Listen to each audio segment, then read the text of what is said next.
All right, so welcome back to episode 10 of the TV podcast. My name's Rico Lopez. I'm joined by Sean Irby, and we're so excited to bring you our NFL recap. And we're primarily here to break down the James Harden trade. So let's dive into that first. The Los Angeles Clippers acquired James Harden from the 76ers in exchange. So the 76ers sent Harden, PJ Tucker, Philip Petrusev to the Clippers. No idea who that Yeah, I don't know is. who that third person is, but for Marcus Morris, Robert Covington, Nick Batum, KJ Martin, a 2028 unprotected first round pick, two second round picks, a 2029 pick swap, an additional first round pick from the OKC Thunder. And the Clippers are sending like a first round pick swap with the Thunder. And like there's just it's like a bunch of other picks swaps going on with the Thunder, Sixers, and Clippers. Yeah, I think I saw the Nuggets are involved too. Yeah, it's just Um, like the Thunder always find a way to get involved. If there's picks involved, the Thunder are gonna find a way to get involved. yeah. But I feel like to dive in first, I mean, my first reaction to this trade was at first I didn't think the Sixers got enough for Harden. I was like looking at it Wait, like, wait. First of all, I want to. Did you wake up to the news, or were yeah, you already awake? I, Yeah, you I woke woke up up to to the it. news. You were awake? No, yeah. So the news dropped at like 2 in the morning or something crazy Yeah. like that a couple days ago. I was actually awake because I couldn't sleep for some reason. I don't know why I couldn't sleep that night, but I literally couldn't sleep. So I'm on X or Twitter, and then I see the trade. I'm like, bruh. Nah. I was shocked. I was shocked. And once that happens, you can't go back to sleep either. Like you like gotta read everyone's reactions. I was waiting for the details for like a good 30 minutes because the details didn't come out for the trade for like I don't think until like that morning. So I didn't know like who was traded, like who was packaged in that deal. I just knew Mhm. that Harden was going to the Clippers. Yeah. So yeah, like I guess like my first reaction was I didn't think the Sixers got enough, but after like giving it a couple days to think about it, I mean the Sixers got four expiring contracts and a couple of first round picks, and it puts them in prime position to make another trade for like another like disgruntled superstar. Maybe like we got Zach Levine, trade a pick to get like a Buddy Hield in Philadelphia. But I mean this gives Daryl Morey a lot of flexibility with his roster, and Yeah. and to improve it and rebuild it around Embiid. And we'll see Embiid's reaction to this news. I mean, Tyrese Maxey, his play has allowed James Harden to be expendable. He's averaging 30 points per game. So Yeah. yeah, I mean, Uh, no, go ahead. Go ahead. I was gonna say like on that side of it, like I think the Sixers could have done a lot worse in this trade. I think it's a good way for them to like reset because they had to get Harden out of there. It was clear that he didn't fit. Maybe wasn't fitting with Nick Nurse either, and he just was disgruntled and wanted to leave. And you can't have that if you're trying to build like a winning locker room, a winning culture. So they sent him out and got back enough pieces that they could make another trade to facilitate like Zach Levine, like I said. And I think that's probably like the most likely. So Yeah. Well, I mean, shoot. First things first. The Sixers get rid of the headache, right? So I mean, it was public all summer. Harden did not want to be in Philadelphia. Everybody knew that. The front office knew that. His teammates knew that, which I think is like most important. And I think that they were probably prepared for this. I was watching an interview with Tyrese Maxey. He was on the Old Man in the Three podcast with JJ Redick, and he was just talking about how his role changes with, he understands going into the season that Harden was maybe not going to be present like to begin the season. So he was prepared to, take on a bigger role and, play the pick and roll, be the main ball handler on the team. And he's fit that role perfectly. I personally don't think that the Sixers are losing all that much. Like it's not like Harden was some like he wasn't the superstar that he was in Houston, obviously, for the Philadelphia 76ers. Yeah, he mhm. led the league in assists, but in the playoffs and games where you really needed him to come through, he didn't really show up. Like he had. I remember like that one game one, or like it was game one and like game four. I think game one, especially against the Celtics, when he definitely willed the Sixers to a win over them. Mm-hmm. Other than that, if you factor in all his other like playoff games, and you have to keep in mind he was also with the Sixers the previous year before that, and they lost to the Heat. So, I mean, I don't think the Sixers did too much. It just, to me, it did not make sense for the Clippers, man. It didn't make sense for Los Angeles to make that deal. I mean, we'll dive into the Clippers soon. I still want to talk about the Sixers for a little bit, but yeah, like you said, Harden was just not a playoff performer. Like in that last playoff series with the Heat, with the Celtics, he had games where he dropped 40, but then other games where he was atrocious. Like game 6 and 7 was one game, he dropped 40. Yeah, and like he's just using that on his record, but like that's not who he is anymore. He can only do that every now and again. And he's like, he's not a winning player either. He still wants to play his like style of basketball where he's. He said that too. He literally said he wanted to go back to Houston and play that brand of basketball again. It's just like, just come on. Like, at this point, Harden, like you know that's not gonna win. Like it hasn't won, and like you're not the same player you were in your prime to be doing that. And he was playing really good for the Sixers when he was the primary ball handler, when he was dishing out all these assists. But then, classic Harden, he can't be a team player for that long. He just wants to be selfish again and do what he wants to do. And it kind of broke down that offense in the second half of the year for the Sixers. But looking at the Sixers roster right now, like they're starting five, like Tyrese Maxey, really good. D'Anthony Melton, good role player. Kelly Oubre, he's whatever. Tobias Harris, I mean, he's a good role player, and Joel Embiid is a star. But like besides that, they don't really have that much on the team, so they really need to make a trade. I think so. We'll see the Sixers. They just added some depth. All those guys are washed though. Like Marcus Morris, that's fine, but they're role players. They can still play in the league. Robert Covington was getting minutes before he got traded. Yeah, D'Anthony Melton is still a little bit young. Tobias Harris is. He's whatever. I don't really care too much for him. Like at some point, he was like a good scorer in the league. Kelly Oubre has played a lot better, but I mean the two main stars on that team, Tyrese Maxey and Joel Embiid, they do need to make another trade. I agree with you on that. Yeah, like this roster is not going to cut it in comparison to like the Bucks and the Celtics. Yeah, they're not there yet. They need to make a trade, but we'll see. Another question remains is how's Embiid going to react to this? We'll see how I feel like if the season plays out poorly, we might see a Joel Embiid trade. If it plays out well, maybe he sticks around in Philly. So that's another storyline to look out for. But let's move on to like the Clipper side of things. Man, the Clippers are desperate making this move. I did not expect this. Disappointing. I mean, I just feel like you said, it was desperate. Like, why?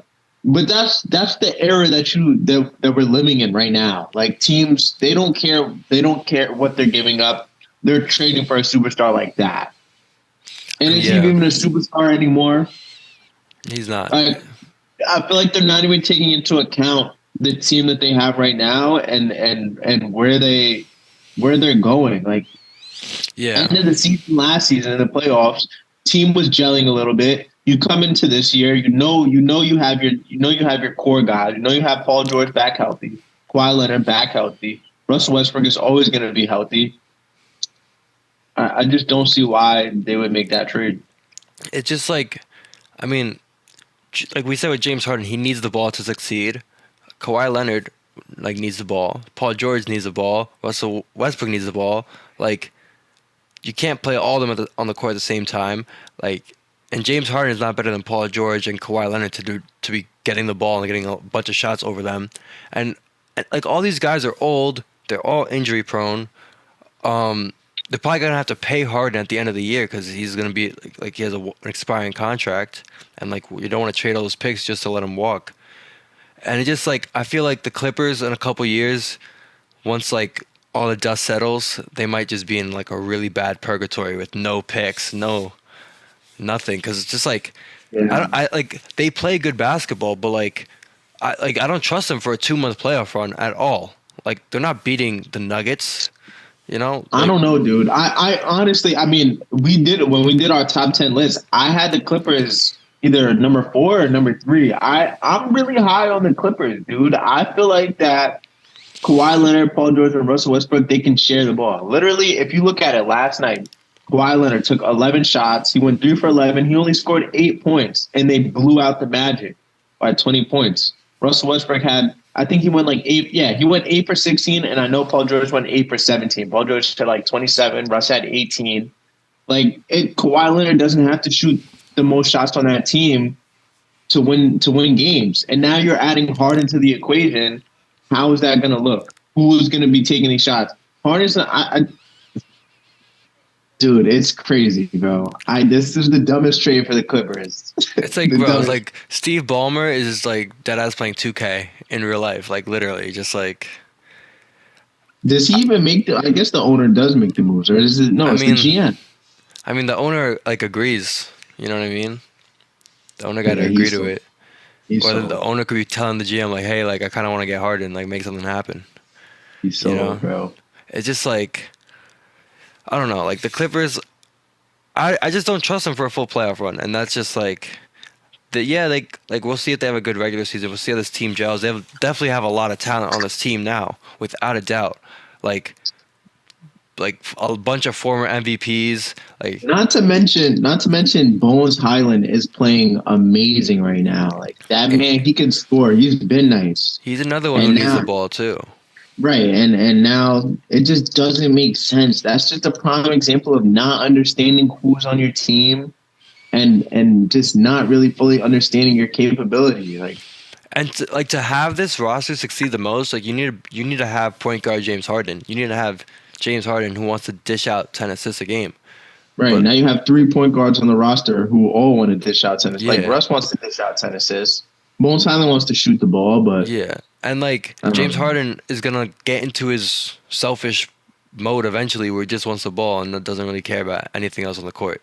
If I see a James Harden possession at the end of the game to either go ahead or like just win the game, I will be shocked. Like I will actually that'll just reinforce what I'm saying even more right now. Yeah. Like it's just not a good fit.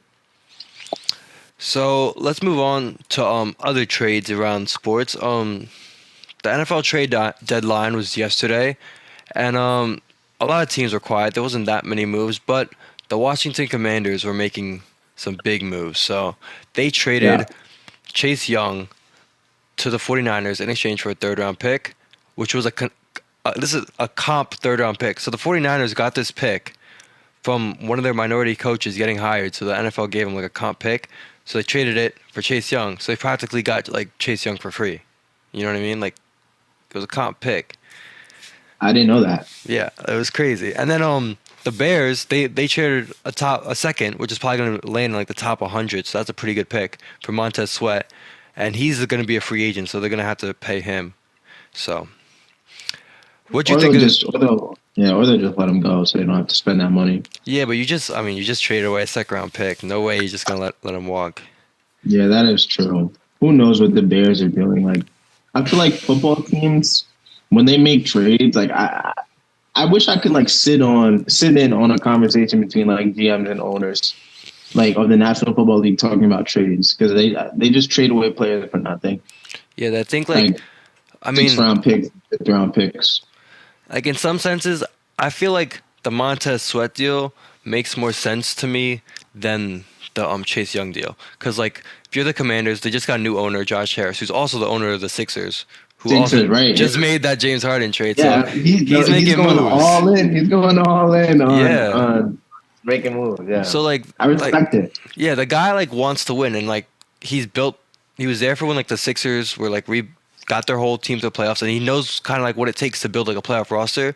So I feel like right now he's just trying to scratch it down and start fresh, and that's fine to do. I feel like because right now the Washington Commanders, they have some talent, but it's clearly not showing itself on the field, and they're kind of in a situation where like they're stuck in the middle. So I think rebuilding is a good step for them, but yeah. So you trade Montez Sweat, you weren't gonna pay him anyway, and let's be honest, you weren't. He was a good player, but it wasn't like the Commanders were good with him. The Commanders weren't that good in general. So you trade him, get a top 100 pick, and I feel like that's a much better move than the Chase Young, because the Chase Young, he still has another year in his rookie deal.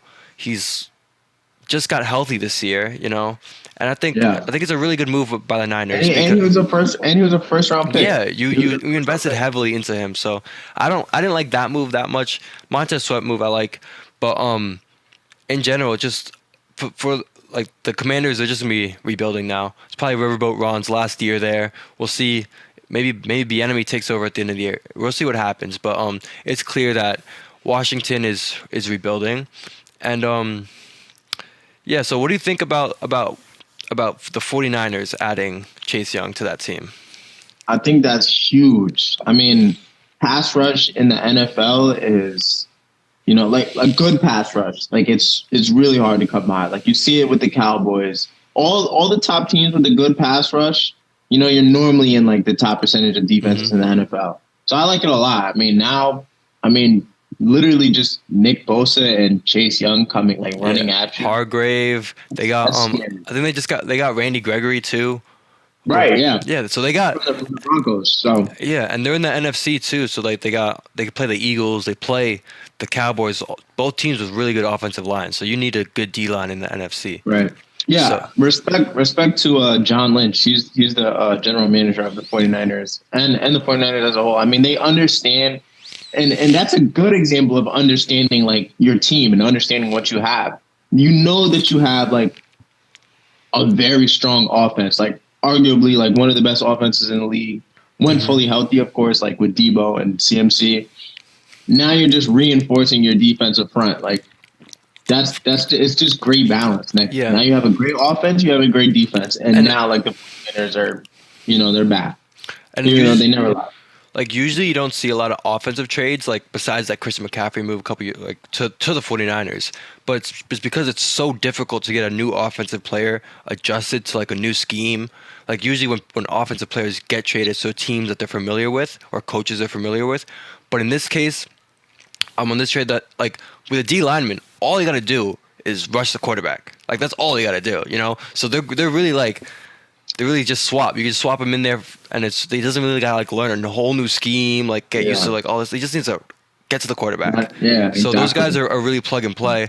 So I think the 49ers definitely got better today, but I think for the 49ers while on the topic, like Brock Purdy's play has been concerning. I think it could like be some lingering effects from his concussion, but I still see them as like a top tier team, and yeah, I feel like they just got better today, and I wouldn't be too worried about Brock yeah, Purdy. I mean, if you watch him play, like you can tell that he's talented. Like he's not a bad quarterback whatsoever. Like he's athletic, he can make plays, he can run out the pocket and throw the ball down the field. yeah, and also like if we're being honest, he had like 12 or 15 straight great games, and we all know he's not like the best quarterback in the world. Like he's a good Right. quarterback, talented. So eventually he's gonna have games, a bad game, Right. and he had two Yeah. straight bad And games. it's the NFL, yeah. Yeah, he's gonna regress to the mean. He just got a concussion 2 weeks ago too, so maybe he's like still Yeah. feeling a little fuzzy. I'm not worried about Brock Purdy. I think he's a good player.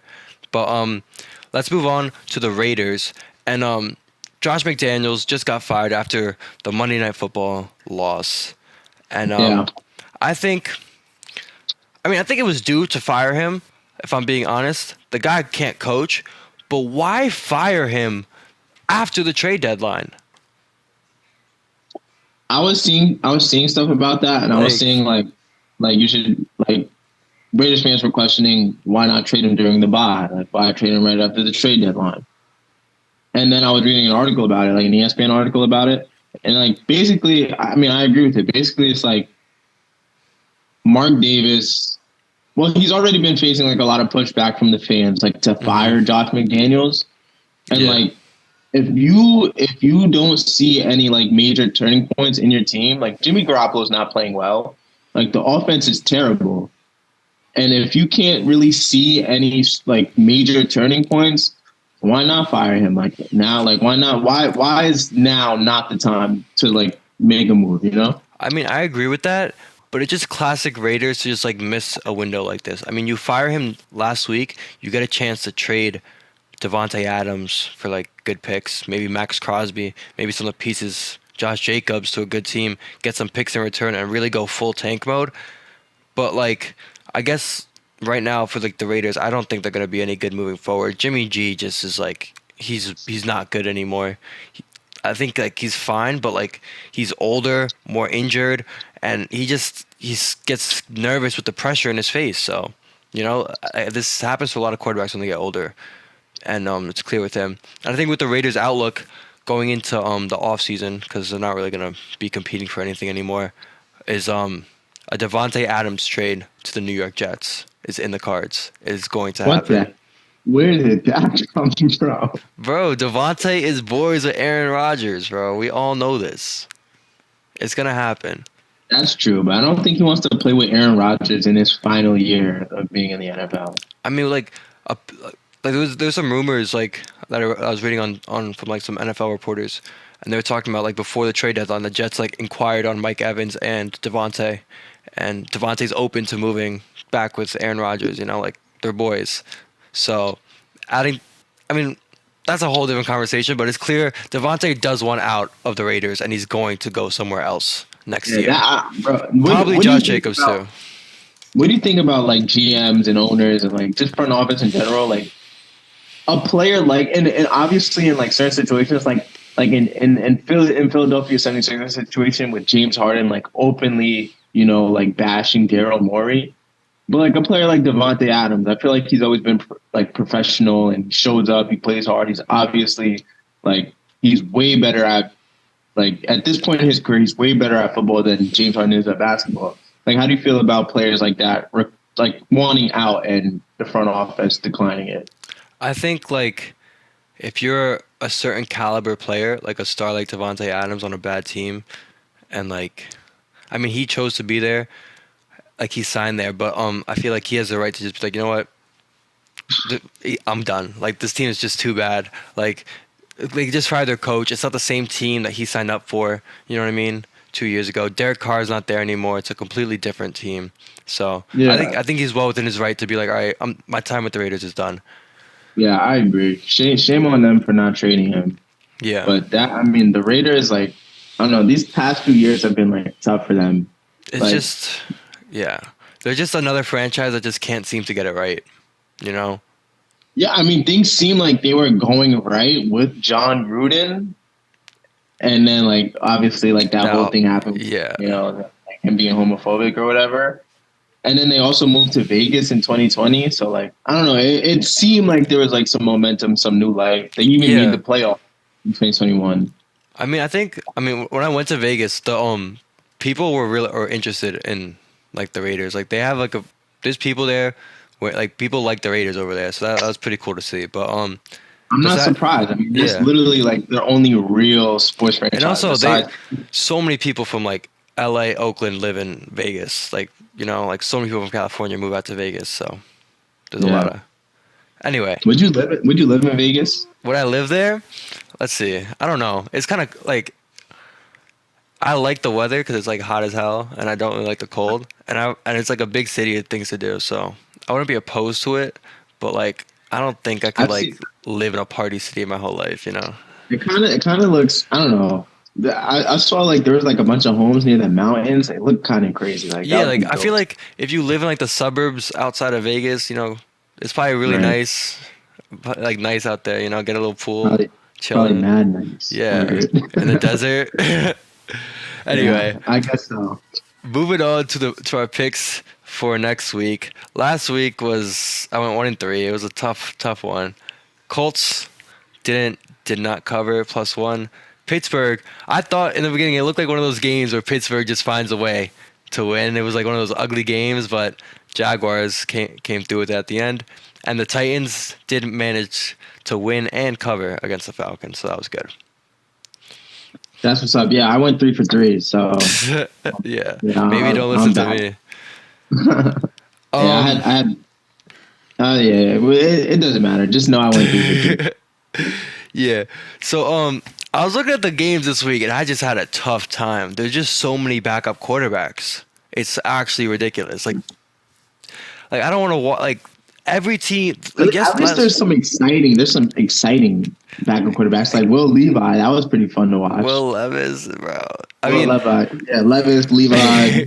I mean, I guess like he did have a good first showing Yeah, with D Hop, but debut, like 4 touchdowns, no turnovers. Come on, but come some of these on. backup quarterbacks are hard to watch. Like Tommy DeVito. I mean, I go to Syracuse. He was All benched when right, he bro. was here. Like that was All right. bad. I mean, Zach Wilson's a The backup only quarterback. reason, He stinks. yeah, The Bears yeah, backup quarterback we know he stinks. sucks, but he'll never. I don't know why I don't know why the Giants just signed him to the active roster, but he's never gonna see like the field ever again. Yeah. I hope Daniel Jones is healthy for the rest of the season.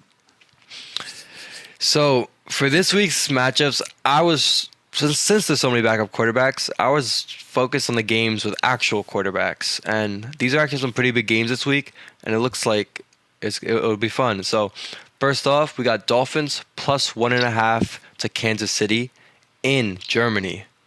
I think the Dolphins are going to come out flying in Munich. Going to come out absolutely fast on that turf. I think it's turf. I don't know.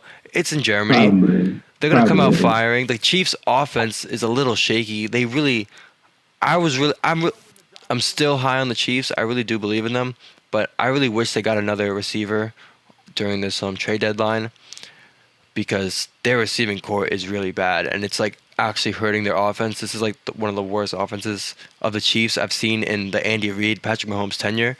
So I think Miami. This is a game that Miami could take, and still early in the season, the Chiefs have plenty of time to recover. So I think this is a game Miami wins. Next up, we got Baltimore minus 5.5 to Seattle. And I think Baltimore is just playing some really good football right now. Um, Seattle's still a good team. They just got Leonard Williams. Oh, that's what we forgot to talk about that on the trade deadline. But yeah, they just got Leonard Yeah. Williams. So he's a big piece for the D line. They really needed pass rush help, and he's gonna help He's not out with really, them. he hasn't really played that well this year. Yeah, and that's why I got the Ravens. I just think Seattle, they don't really go to Baltimore too often to play Lamar Jackson. And Lamar Jackson, when you don't see him that often, he'll just torture. He's too fast. That defense, if you're not used to playing against Lamar Jackson, it's really hard to face him. So I think the Ravens just gonna find a way to win this one by at least 5.5 points, probably win by a touchdown. So Baltimore minus 5.5. And next up, I got Cincinnati -2 over the Bills. I think Cincinnati is back. Joe Burrow is back. That's the healthiest he's been all season, and he's looking like the Joe Burrow that we all know and love. So Cincinnati -2. I don't believe in the Bills, and I think this was what was going to happen last year when they played each other before the unfortunate Damar Hamlin incident. But the Bengals are going to win this one and really prove to themselves that they are better than the Chiefs in the AFC. So those are my picks. I like them. I don't know that last game. That was a game I was looking at, but like that's a game like I rather just enjoy than Yeah. bet on. I feel like it's gonna be a good game. I just traded for Joe Burrow though in fantasy. That'd be good. Get him while he got low value. Yeah, I know. I don't know. It was a pretty fair deal. I had to give up Adam Thielen, which I really like this year, but Yeah. it's all right. Okay, so my picks. I'm riding with the Titans again. I have Titans plus 2.5 at Steelers Thursday Night Football, which is tomorrow. We're gonna start off Week 9 on a positive note. Lock this in. Titans plus 2.5 at the Steelers. Will Levis will throw for. I'm gonna say 3 touchdowns, 260 yards, 260 passing yards, 3 touchdowns, and a pick. Damn, that'd be good if he does that. That would be good. Next up, I have Eagles -3 at home versus the Cowboys. I don't like the Cowboys. I don't like the Eagles either, but I think the Eagles are going to beat the Cowboys. So I have Eagles -3 at home versus the Cowboys. Is it Sunday night? No, I think it's like a 4:20 game. Yeah. But anyways, my third pick is Chargers -3 versus the Jets at MetLife Stadium. That's a lot. That's a lock. We'll see about that. Chargers are gonna come in there and they're just gonna dismantle the Jets. So I mean, I don't think Anyway, whatever. Chargers suck. So do the Jets. But I like out of your picks, I think my favorite one is the Eagles Cowboys because it is a tough divisional matchup. The Eagles do like to alpha dog the Cowboys a little bit. There is some bad blood there. There always is Yeah. bad blood, but especially I feel like Micah Parsons loves to talk, and he just bringing the Eagles feelings. I just think it's gonna be a good game. The Eagles always like to show that they're better than the Cowboys, so I think they're gonna win by more than 3.